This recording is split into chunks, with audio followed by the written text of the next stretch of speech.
Olá pessoal, bem-vindo e bem-vinda ao canal Amu Invest. VGIP11, vale a pena? Venha saber. I feel like I'm losing my mind. Is everybody in the world blind? Please Lord, give me a sign, a sign. Então pessoal, este é um fundo imobiliário de recebíveis, ele é um fundo imobiliário de papel. Na data em que eu gravo o vídeo, é um fundo que está sendo negociado ali a R$ 91,68. Ele entregou de dividendo nos últimos 12 meses, 11,31%. E ele vem sendo negociado a um PVP de 0,98, ou seja, é um fundo que está com 2% de desconto. Levando em consideração que o seu patrimônio vale pelo menos uns R$ 97, R$ 98, então, para mim, esse desconto é até um pouco maior, tá? Ele está sendo negociado pelo menos aí com 5, 6 reais, 7 reais de desconto. Mas, Amu, por que você fala isso? Esse fundo, dentro dele, tem CRIs, certificados de recebíveis. Esses CRIs são geralmente marcados a mercado. E aí tem questão de marcação à curva. Nesse momento, o spread, curva de juros longo e tal. Então, assim, para mim, esses descontos são ainda maiores do que apenas 2%. É um fundo que é negociado com altíssima liquidez, uma média de 2,5 milhões, quase 2,6 milhões por dia. E é um fundo aí que vem com uma ótima valorização nos últimos 12 meses. Ele vem com 23% de recuperação. Por quê? É um fundo que estava muito mais depreciado aí. Então, o que a gente observa? Esse é um fundo que ele é de base 100. Então, lá nos idos de 2020, depois da situação pandêmica, esse fundo ele veio a mercado no ápice da situação pandêmica. Então, ele vem a mercado ali na faixa de R$ 70. Ele veio sofrendo bastante. Pouco depois disso, o fundo consegue se recuperar. Começa a ser negociado ali no seu valor, entre aspas, justo, ali a R$ 100. E aí começa a euforia de mercado com o fundo. Então ele chegou a ser negociado ali por vezes a 110, 115, 117 reais. Mas o que é comum para fundos de papel, assim como quando ele começa a pagar muito, as pessoas correm atrás desesperadamente. No momento que ele diminui o que ele paga, aí as pessoas começam a vender desesperadamente. Então, assim como ele teve essa ascensão, o fundo voltou ao seu valor patrimonial. Ou seja, fundos de papel, nestes momentos aqui, o ideal é que não se compre ou se compre menos.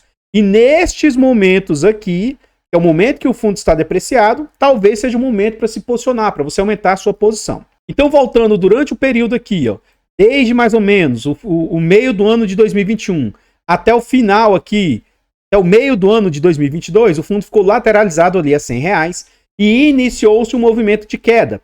Inclusive, o fundo chegou a ser negociado ali a R$ 80. De lá para cá, o fundo esboça uma boa recuperação, chegando nesse patamar atual de mais ou menos R$ 90. Aqui embaixo, a gente vê informações sobre o fundo, né? Então, a gente vai ver ali o nome, o CNPJ, é um fundo para investidor geral, títulos e valores imobiliários. Ele é um fundo de papel, prazo indeterminado e gestão ativa. Sobre taxas, nós vamos deixar para ver dentro do relatório e não há que se falar de vacância para um fundo de papel. Esse fundo atualmente conta com quase 100 mil cotistas, 93 mil cotistas, e tem mais de 11 milhões de cotas aí no mercado. Ele vale atualmente R$ 93,31, aquilo que eu falei. Na minha opinião, ele vale ali entre R$ 97 e R$ 98. E ele vale no mercado também 1 bilhão e 100 milhões. O último dividendo anunciado pelo fundo foi de 88 centavos. Continuando aqui no site, o que a gente observa? O yield médio do fundo. Então, o fundo chegou a entregar um yield alto, aquele momento em que o mercado correu muito atrás dele, momento que o fundo estava um pouco mais apreciado, ó, com yield mais alto, mais elevado, né? E aí começa a deflação. Durante o período eleitoral, né, no ano passado, foi um momento que teve bastante deflação. Então, com isso aqui, ó, o fundo começou a entregar muito menos. Atualmente, o fundo voltou para esse patamar de mais ou menos 0,90%, próximo de 1% de yield entregue. Mais abaixo aqui, a gente vê isso nominalmente em termos de dividendos. Então, nominalmente, os dividendos que o fundo entregou, ó, chegou a entregar às vezes por volta de 1,50, entregou. Mas o mais comum durante um bom período é que ele entregasse ali na casa de 1,20. E uma outra normalidade do fundo é na casa de 0,90. Então, atualmente, ele está mais próximo dessa média. Por vezes, o fundo entregou ali na casa de 1,20 também. Mais abaixo aqui, a gente vê os últimos valores entregues pelo fundo. A gente vê que ele está bem estabilizado ali nessa faixa entre 80 e 90 centavos. Então, no dia 10 de abril, o fundo pagou no dia 17 de abril essa quantia. Como esse vídeo é gravado com 2 semanas de antecedência, então quando o vídeo for ao ar, provavelmente ele já vai ter anunciado ali os dividendos para maio. E aqui no finalzinho do relatório a gente vê a rentabilidade do fundo. Agora parou mais com isso, mas comumente vinham super inteligentes, as pessoas que eram super, né? E comentavam aqui, para que eu vou investir em ações ou fundos imobiliários se eu tenho a renda fixa me pagando 13,75%? Por que essa pessoa sumiu? Porque a renda fixa vem caindo, né? E olha a rentabilidade desse fundo frente à renda fixa. Então esse fundo ele não tem 5 anos de existência, ele perde alguns períodos aqui, ó, mas ainda assim, nos últimos 5 anos, ele teve uma rentabilidade de quase 100% em 5 anos. Ou seja, a renda composta na casa de 18% ao ano. Então é algo altíssimo, né? 91% de rentabilidade, o dobro do CDI do período.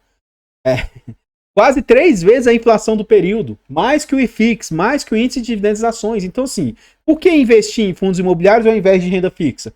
Aqui, para mim, já é uma resposta muito clara, né? Isso porque o fundo ainda está depreciado. Se ele estivesse ali no seu valor justo, talvez a rentabilidade ainda estaria um pouco maior.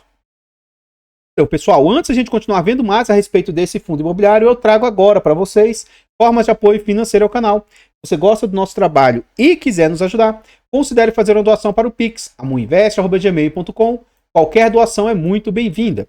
O nosso canal conta também com um clube de membros. Tornando-se membro dos nossos canais, a partir de 10 centavos por dia, R$ 2,99 por mês, qualquer valor aí ajuda demais o nosso trabalho. Além de nos ajudar, você ainda tem vários benefícios. Você tem acesso antecipado a vídeos, participa do grupo do Telegram e tem preferência quando pede um vídeo aqui no canal. Além do mais, tem desconto na planilha de controle financeiro. Torne-se membro e apoie o nosso canal. Essa nossa planilha é um ótimo produto. Vai te ajudar a organizar seus ativos, te ajuda na sua declaração de imposto de renda. Ela te ajuda até em qual ativo investir. Esse ano facilitou muito minha declaração de imposto de renda. Adquira a planilha porque você nos apoia financeiramente. E, por fim, nós temos e-books, Introdução aos Fundos Imobiliários e Introdução aos FIAGROS. São e-books de ótima qualidade, baratos, acessíveis. Você vai agregar bastante aí para o seu conhecimento e ainda nos apoia financeiramente aí no canal. Muito obrigado a todos vocês. Aqui agora nós já estamos dentro do relatório gerencial. Então aqui o fundo mostra o quanto ele cobra de taxas, tá? 1% de administração e gestão, 0,5% de escrituração e performance de 20% se bater a média do IPCA e o IMAB. Isso aqui para mim tudo é irrelevante, eu gosto de ver na prática o que as taxas estão representando. E isso é um ponto um pouco negativo. Recentemente, o que eu tenho observado é que as taxas da Valora estão começando a ficar um pouco mais careiras do que o normal. Lá na parte que eu mostro na prática, né? Eu vou mostrar o quanto está a taxa. Para mim, isso aí ficou um ponto um pouco negativo. Não era careiro assim, mas assim, eu me surpreendi negativamente nos últimos 12 meses. Eu vou mostrar isso com calma. Então aqui o fundo, a gestão fala que em março, o fundo terminou aí com 51 ativos diferentes, 51 CRIs distintos, com um total de 1 bilhão 160 milhões. Em março, ele mostra o que ele adquiriu, essa parte aqui eu vou pular. Continuando no relatório, eles falam os 88 centavos que foram distribuídos. Eles distribuíram isso aqui referente a fevereiro e janeiro, aí, a inflação desses períodos, né? Então, sempre 2 meses para trás aí. Ele fala sobre a qualidade de crédito da carteira. Tendo em vista tanto de problema de inadimplência que a gente tem observado, né? Todos os CRIs da carteira encontram-se adimplentes. E com base nos trabalhos de monitoramento, acompanho intenso e próximos a todos ativos, na opinião da gestão, continua com a carteira saudável. Ele fala sobre a evolução do patrimônio, quanto o fundo encerrou o número de cotistas aí em março. Qualquer coisa, se você for cotista do fundo ou tiver interesse de ser, veja essa parte com atenção e pausa o vídeo e vai dar uma lida aí para você aprofundar um pouco mais nessa parte. Aqui a gente chega na DRE, demonstrativo de resultado de exercício. É a parte que para mim é mais... Eu prefiro tirar daqui a prática, tá? Infelizmente a gestão não faz um destrinchamento aqui das despesas. Então, esse valor aqui, ó, de 1 milhão e 600, 1 milhão e meio, 1 milhão e meio, o acumulado de 2024, ó, 4 milhões e 800, e nos últimos 12 meses, ó, 21 milhões, é daqui que, isso aqui que eu tiro, quanto que vai de despesas para o fundo, o que vai para o bolso do gestor. Apesar de não ir tudo isso aqui para o bolso da gestão, como eles não destrincham o que é dessa despesa aqui, que é para a gestão mesmo, então eu vou considerar como se fosse tudo taxa para o gestor. Então, nos últimos meses, a gente vê que o fundo vem melhorando um pouco o total que ele vem conseguindo receber, ó, de 11 milhões, 11.300, 12 milhões. Então, por isso que ele também vem conseguindo melhorar um pouco a entrega do fundo, mas nós vamos calcular baseado nos últimos 12 meses. Então, vamos pegar aqui, ó, na prática. 21.560.000, que é o que ele recebeu nos últimos 12 meses, vezes 100, dividido pelo total recebido de 142.345.000. Ou seja, o fundo está cobrando ali 15% de taxa no limite que eu acho aceitável. De 0 a 10, para mim, seria normalidade. De 10 a 15 é careiro. Então, assim, chegou no nível caro aqui das taxas que a gestão está cobrando. Vou continuar monitorando, porque isso aqui, para mim, já começa a ser um ponto um pouco ruim. Continuando aqui no relatório, a gente vê sobre a carteira de ativos. Então, a maior exposição do fundo está abaixo do que hoje, para mim, é o mais ideal, que seria 8%, seria o máximo de exposição. Agora, cuidado com isso, tá? Porque aqui, ó, Cashme é 7,56. Se você der um Ctrl F, tá? A tecla Ctrl do seu computador mais F, vai abrir uma janelinha aqui para você pesquisar qualquer nome dentro do relatório. Então, eu pesquisei os primeiros que apareceram aqui. Então, assim, ó, esse Cashme aqui, eu só vi esse de 7,56. Mas, por exemplo, tá vendo aqui, ó, Tecnisa, e mais abaixo aqui vai ter outro Tecnisa. Então, eu só encontrei esses 3 Tecnisas, tá?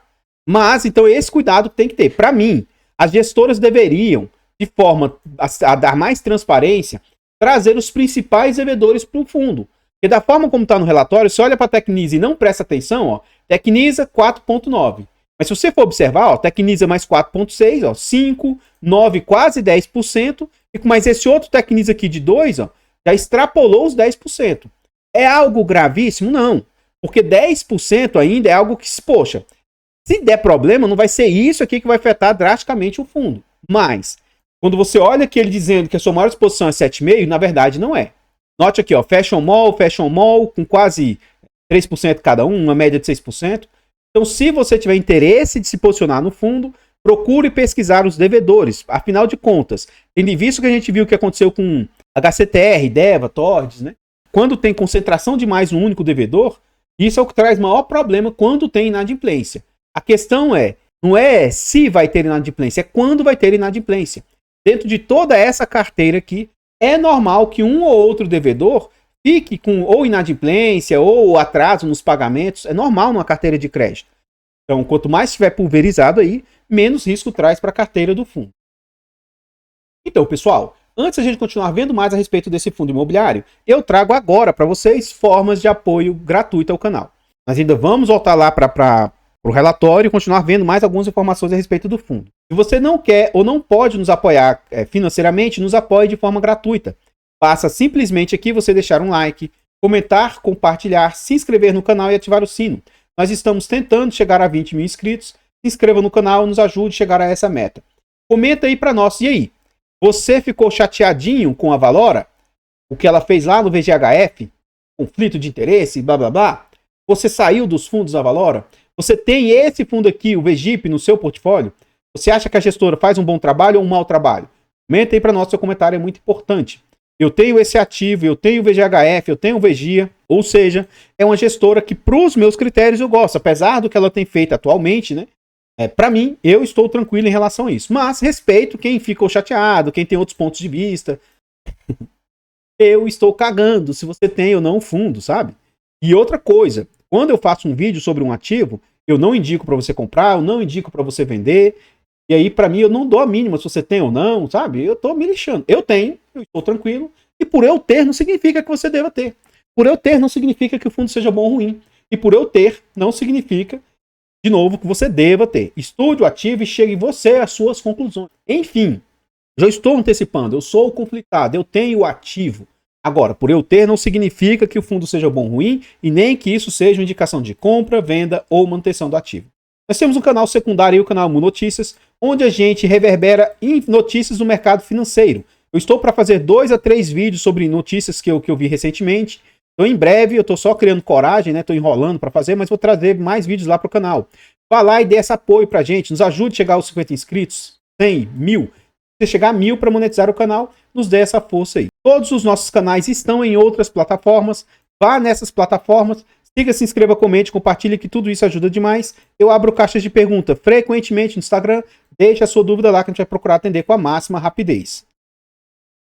Aqui nós voltamos para o relatório gerencial e, diferente de outros fundos imobiliários de papel, esse fundo ele é 100% alocado em CRIs. ele não está tendo dinheiro em caixa e ele também não tem dinheiro aportado em fundos imobiliários de outros segmentos. Dentro dos seus CRIs, dentro dos seus devedores, aqui a gente vê que ele tem uma exposição ao setor residencial 39%, shoppings 20%, pulverizado 15%, build to suite 13,9%, infraestrutura 8%. Então a gente também não vê segmentos de alto risco, segmentos de multipropriedade e afins.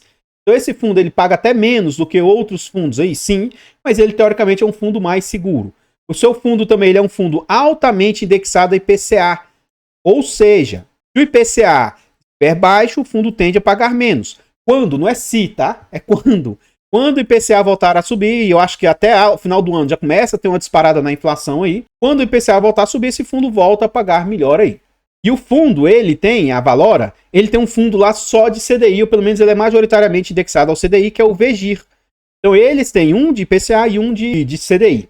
E aqui o fundo ele tem 3 tipos de IPCAs. IPCA apenas com variação positiva, ou seja, proteção contra a deflação.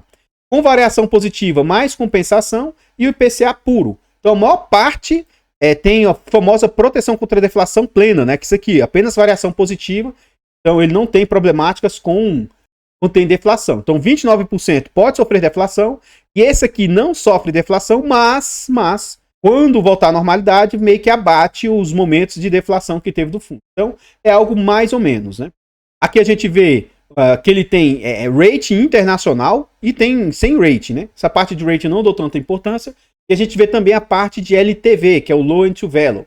Então isso aqui é o quanto de dívida, o quanto de garantia foi dada em razão das dívidas que o fundo emprestou. Ele traz aqui abaixo a média da carteira, então a média da carteira é IPCA mais 8. Aqui ele mostra também uma análise de sensibilidade, né? Então, baseado no fechamento, hoje ele está menos, ele está entre 90 e 92. Então significa o seguinte, que hoje você teria o IPCA bruto, ao invés de 8,5, 8,54, você vai ter entre 8,58 e 8,78. Então se a cota for caindo mais, você vai tendo uma performance aí melhor, né? Você vai tendo um yield on cost, um desempenho melhor que se você tivesse ali dentro do valor normal. Aqui ele mostra a rentabilidade frente às emissões, essa parte eu costumo pular. E aqui a gente entra nos ativos por si só. Então o que eu sempre reforço quando a gente chega nessas partes aqui. Sempre no final do relatório você vai ver sobre os fundos de tijolos e aqui você vê sobre os devedores. Então se você tiver interesse de aportar ele nesse ou em qualquer fundo de crédito, qualquer fundo, vá lá no final do relatório e leia. O que é esse CRI L Cambuí? Isso aqui é uma operação com a Cetim. A incorporadora paulista está mostrando aqui onde eles pretendem fazer um prédio, né? Então com foco na incorporação de projetos residenciais, escritórios, hotéis. Eles têm 40 anos de história, essa empresa. A operação possui como garantia a alienação fiduciária de um terreno, lá em Cambuí, na cidade de Campinas, com relação atual de garantia de 229%. Para você entender aqui, ó, então se o fundo emprestou 10 milhões, ele pegou um lote que vale 22 milhões ali, ó, quase 23 milhões. Então, se ele emprestou 100 milhões, ele pegou um terreno que vale ali 229 milhões. Essa é a ideia ali dessa razão de garantia aqui. Eu não vou ler um por um dos devedores, mas eu sugiro que você minimamente veja esses devedores e as garantias, onde que funcionam, o que eles trabalham, tá? Afinal de contas, você está colocando o seu dinheiro a risco, né? Então, eu sugiro que você dê uma olhada com atenção aí desses devedores. Eu não falei sobre isso, mas aqui, ó, NA é porque não tem nota de rating. A gente vê que alguns têm nota de rating até internacional. Então essa Cashme, ó, ele é duplo A, um alto nível de crédito, né? Então aqui a gente vê um por um dos devedores. De novo, eu não vou falar um por um sobre os devedores que o fundo possui. Então, pessoal, o que eu tinha para trazer a respeito desse fundo imobiliário são somente essas informações. Eu gostaria de agradecer imensamente todos vocês que nos apoiam, seja de forma gratuita ou de forma financeira. Por falar em apoio, vá no canal Amu Notícias e se inscreva lá para nos ajudar a crescer o canal. E vá lá no canal Amu Dicas e adquira a nossa planilha de controle financeiro, que vocês nos apoiam demais. Eu vou ficando por aqui e espero encontrá-los nos próximos vídeos. Fiquem todos com Deus, tenham um bom dia, uma boa tarde, uma boa noite e... fui! I feel like I'm losing my mind. Is everybody in the world blind? Please, Lord, give me a sign, a sign. I feel like I'm losing my mind. Is everybody in the world blind?